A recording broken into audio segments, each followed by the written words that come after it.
I have sushi down here with me and iced coffee. I lost my period when I was about 17. How did I realize that losing my period wasn't enough? How did you get it back? Do I use a tampon? Question. Female athletes do not eat enough. This is all they have in America. Sleep, what time you went to bed, what time you woke up. I was so overtrained, it was ridiculous. You guys did not disappoint. Hey guys, welcome back to the channel. This is the most keen I've been to make a YouTube because you've seen the title, you know what this video is about. I feel like I'm breaking down walls and opening up more discussion around girls and their periods, particularly in the world around sports and athletes. Obviously, that's my area of expertise. If you're new here, I'm an Olympian for the sport of water polo. I went to the Tokyo Olympics in 2021 and I'm training right now for my second Olympics in Paris in 5 months. So it's July, August this year. So excited. Now, if you follow me on Instagram, you know that a couple of days ago, I had a revelation. One of my teammates has just had a baby and she was doing an interview with a news outlet and I was watching her interview and she kind of talked about how when she was younger she did lose her period and how at the time she kind of thought that was great, then came to realize that it actually wasn't good at all. Watching that, realized that I had the exact same experience pretty much. When I was about 17, I lost my period. I'll go into more of that later in the video, but that kind of opened up my eyes and made me realize that I have so much to talk about this and I haven't heard too many other athletes talk about it, so I wanted to open up the discussion lines. Before I start, I just wanted to preface that obviously I'm not a doctor, I'm not a medical professional. I'm just basically talking about my experiences. I'm an athlete, I am a woman. So I'm just drawing on my perspective, my experiences alone, so don't take everything that I say as Bible, but if I can help one of you guys, then I'll be happy. And I want to normalize this kind of chat because it is so important, and I'm lucky that I grew up in an environment which made me so comfortable talking about all this stuff. So I asked you guys on Instagram to leave me questions, all things about periods, menstrual cycles, training, energy levels, body hair, swimsuits, etc. And you guys did not disappoint. So let's get into it. The first thing I want to talk about, because by far and away it was the most asked about topic, is eating. Actually, at first I wanted to avoid talking about food and eating altogether, but I realized that I can't shy away from that conversation because it is such an integral part of being an athlete. And I do want to help young people and young athletes get in the right mindset around eating, noting that I'm an athlete and I'm talking about from an athlete experience, eating to fuel your training. I will never do a what I eat in a day video. I think they're toxic and unhelpful, especially for young girls. The internet is so consumed by them without even realizing that they're so fake half the time. Usually it's just for the aesthetic, or it's what they'll eat one day and the next day will be totally different. It probably doesn't even include everything that they eat. It's literally just for the aesthetic and it tells one story about what they might eat on one day.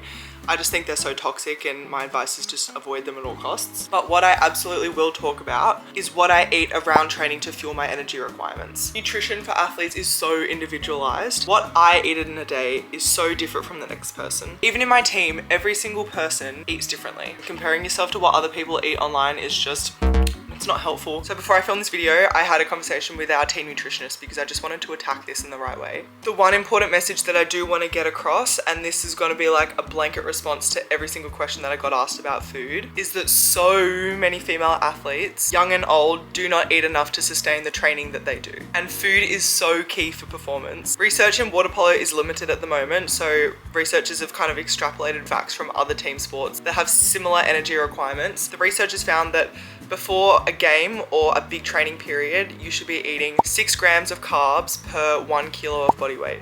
So if you weigh 80 kilos, that's, I'm gonna say 480 off the top of my head. 6 times 80, 480.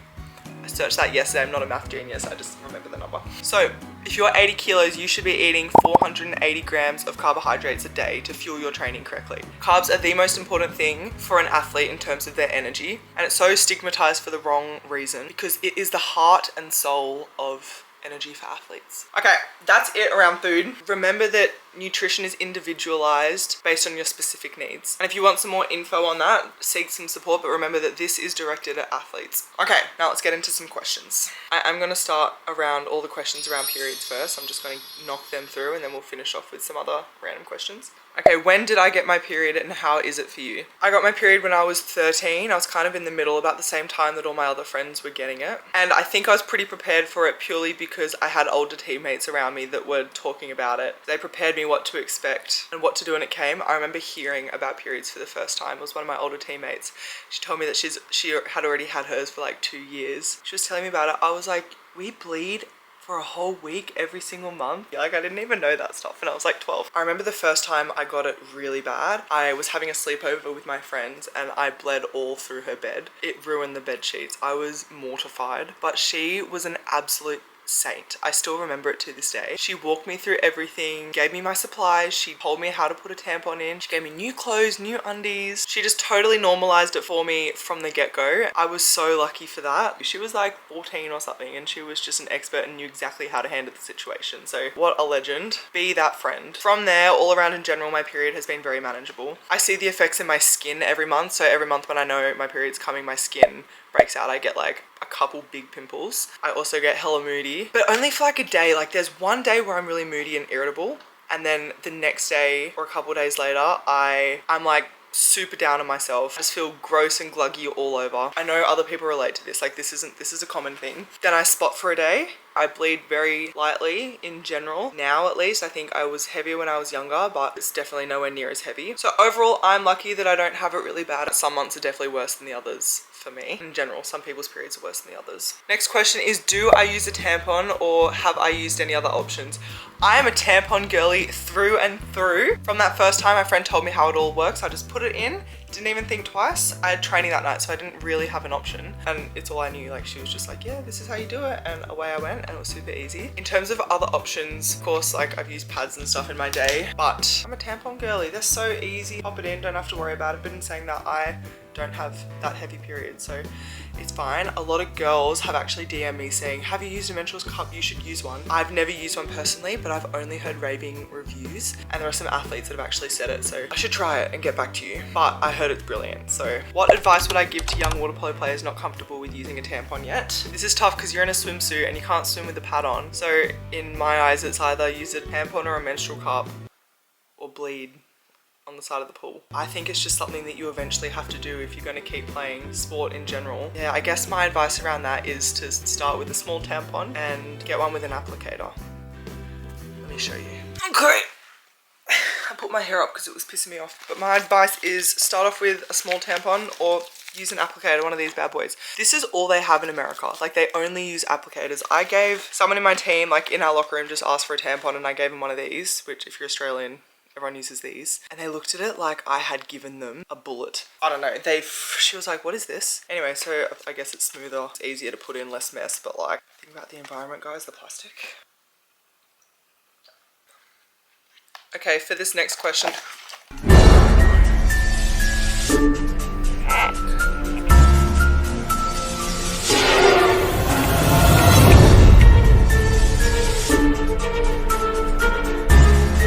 Hopefully Mum doesn't watch this one. Sorry, Mum. She'll fucking kill me if she sees that. Sorry, Mum. It's all better now. All fixed. We'll pop the lid on. Okay, where was I? Okay, yeah, the next question, I'm going to give you some context. So I lost my period when I was about 17. I was so overtrained, it was ridiculous. No one, as in coaches, institutions, were taking care of me. Like I was being pulled in a bunch of different directions. It's definitely better now how they manage younger girls. But back when I was growing up and I was kind of the only one in my age put into it that early. So I was waking up at 4:15, 4 or 5 mornings a week, 2 hours in the pool, then I'd go straight to school till 3:30, and then I would go to school water polo training. Then I would go home, I would have like a 30-minute nap, and I would drive straight to my club, whether that was SMB Breakers or Sydney Uni, get out of the pool at 9 p.m, drive home, get home at like 9:30, then I'd have to wake up at 4:15 again the next day. I was doing this when I was like 15 and 16 years old for years. This is actually the reason why I went to America in the first place, because I wanted to escape that cycle. And in America it's great because I wake up, I hop on my bike and I pedal 2 minutes to the pool, I walk across the road, I'm at class, you know, it's all right there. But in Sydney you've got to drive. It adds an extra like hour to every single session. Now I always ate well, but the energy I was expending doing all that as a 15 and 16 year old was criminal. So no matter how much food I ate, and I didn't know this at the time, like I was uneducated, but no matter how much food I ate, it was not compensating for the amount of energy that I was expending. So from all that, I eventually lost my period. Now the question is, how did I realize that losing my period wasn't a good thing? And then another one says, and how did you get it back? I realized that losing my period wasn't a good thing from literally hearing the older girls talking about it at the pool. So at the institution, I was the youngest. I was 15, I think, 15, and then there were girls who were 30. So after the training session, when we're all there getting changed, I was getting ready for school, I would hear them having conversations and they just talk about whatever, like they don't give two shits. I vividly remember one conversation, one player was talking about how she had lost her period and how it was so hard for her to get it back. I just remember them talking about it, like it was just a discussion. There wasn't like, it wasn't a big deal. I was just getting dressed over here and I had one ear pricked. I was listening in and I was like,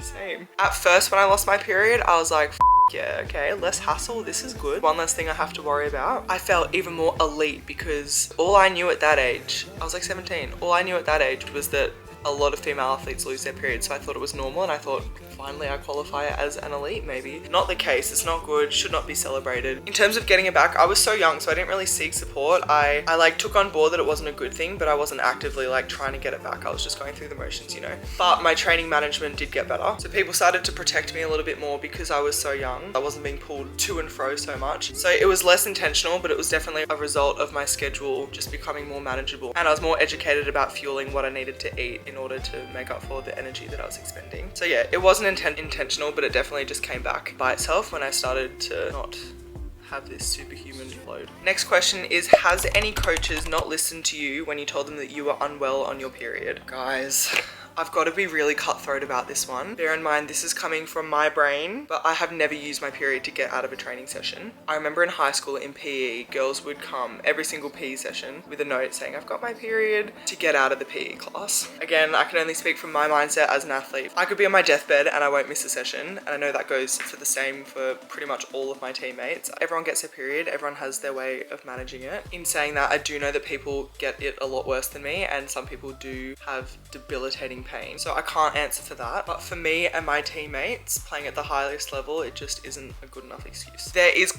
talk at the moment of having really intense period pain isn't supposed to be normal. That's something that maybe you should talk to your doctor about, because it shouldn't be like that, and maybe there's some underlying things that you might want to just get looked into just to be safe. We have enough to deal with. We shouldn't have to deal with that on top of everything else that us girly pops have to go through.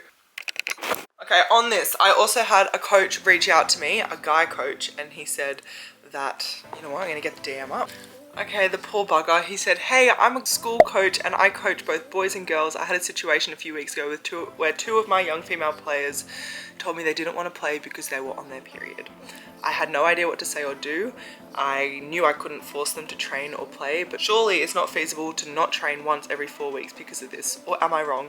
I'm conscious that I know very little about this subject. Please send advice. Sir, I wish I had advice for you. I do not envy your position at all. The thing is, there's 90% of people that use it as an excuse, and there's the 10% that are legit, but you can't really assume, like, you've got to trust them, because yeah, it's a touchy subject and you literally just never know. The only advice I can give is maybe like speak to their parents and be like, what's up? But like, you can't force the girls to train if they don't want to train. That's tough. I don't envy you, sir, and I really don't have enough advice because I feel you. Also, it's an age thing, right? Like when you're 12, 13, 14, like you've just got your period, you're just getting used to it. If someone was to come in and be like, oh, I'm bleeding, can't train when they're 23, then it's like, but they're new to it. They're probably still getting used to it. So yeah, fuck, that's tough. Okay, Jess Fox asked this question. Jess Fox is like our Olympic goddess. She's multi-Olympic medalist. She said, do your coaches modify training based on your cycle, if they even check, or ask what phase you're in? I would love to pick your brain about this, Jess, because I'm so curious about how a team sport would differ from an individual sport. The answer is no. They don't modify our training based on our cycles. Right now, we've got a squad of 20 girls. Like, trying to keep up with 20 girls' cycles would just be, it's not feasible. Like, we need to be spending our time and resources elsewhere. We do monitoring every single morning. So here we've got this app called Smarter Base. So every single morning we need to add, this is our wellness.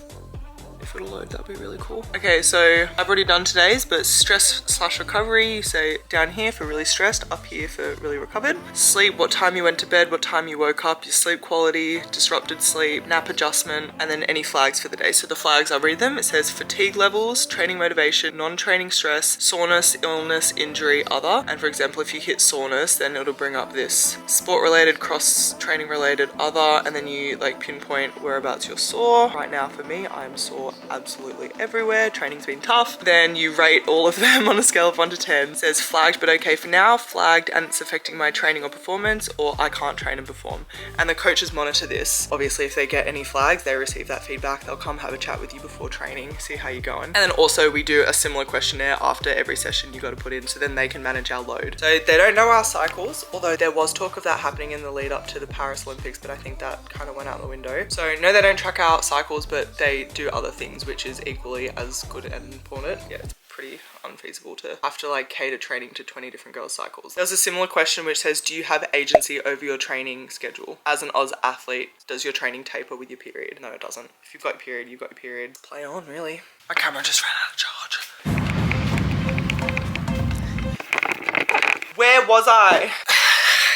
We're still going with the period questions. There are a lot. It's cool that you guys are like, this is cool. This one says, how do you train with bad cramps? Sis, we just get through it. Like, we don't really have a choice. The world isn't gonna stop for our period pain, so unfortunately it's a build a bridge, get over it kind of situation for us. That's the life of elite sport. If you want to be the best in the world, a little period pain can't get you down. I also feel so much better after training. Like, if I go into a training session with bad cramps, I always finish the training session feeling so much better. But fuck, putting the tight suits on, that's something else. I get so bloated on my period, and putting on a tight water polo suit, that's a big bridge that I've got to build to get over it. Another question says, are tampons safe to wear during training? Yeah, girl.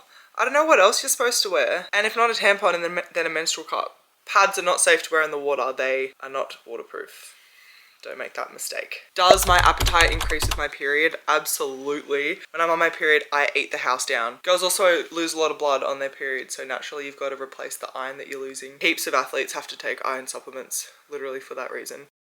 Enough chit chat about periods. Let's start to answer some other questions. Birth control as an athlete. I'm on the Marina, so I've got the IUD in my uterus. A lot of my school friends, like my non-athlete friends, they've got the implant on here, but obviously I can't get that because I get grabbed there. Like, not a day goes past where I don't get grabbed there. That's where, like, that exact spot, so I think it would snap. The pill stresses me out a little bit, but a bunch of the girls on my team are on the pill. But I'm on the Marina. I've had it in for like 4 years now. Hair removal to always be ready to wear a swimsuit.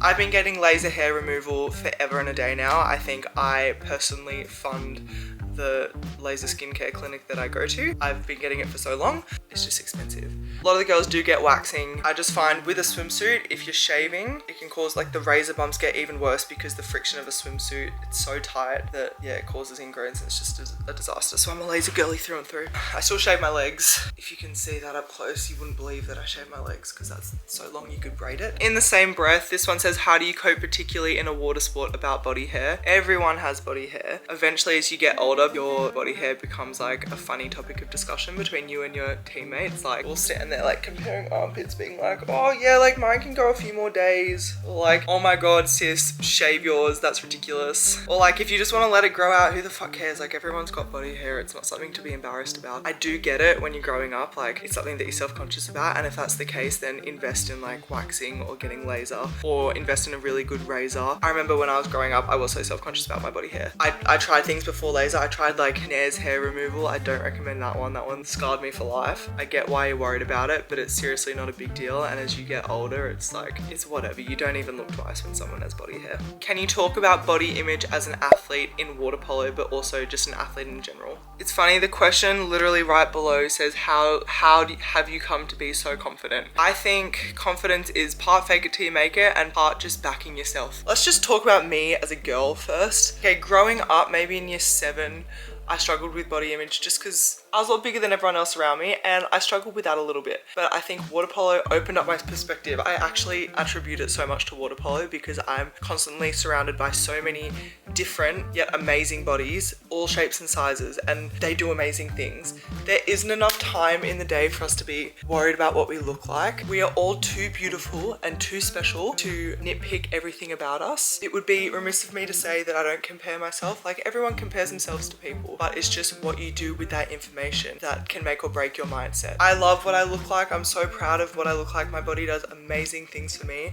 It plays an incredibly hard sport and it plays it well. I think we forget that social media is fake. The things you see online are fake. It's the same as the what I eat in a day. I think the minute that you can step back and realize that everyone is different, everyone has things about them that they might personally not love. Everyone's got shit going on, but no one is worried about it more than you. I have a I don't give a fuck attitude. I have my days, there's no denying that, but I think being around athletes who all eat to fuel themselves, protect their body so they can do the things that they love. And it's also tough, like we're in swimsuits, right? There's nothing more daunting than standing on the edge of the pool in front of like 1,000 people, 2,000 people all looking down, analyzing you. But at the end of the day, I'm there doing an incredible thing, and when I jump in the pool, you can't even see me anyway. Literally, it doesn't matter. It doesn't matter, but your feelings are valid, it's common. Just have an I don't give a fuck attitude. Celebrate your differences.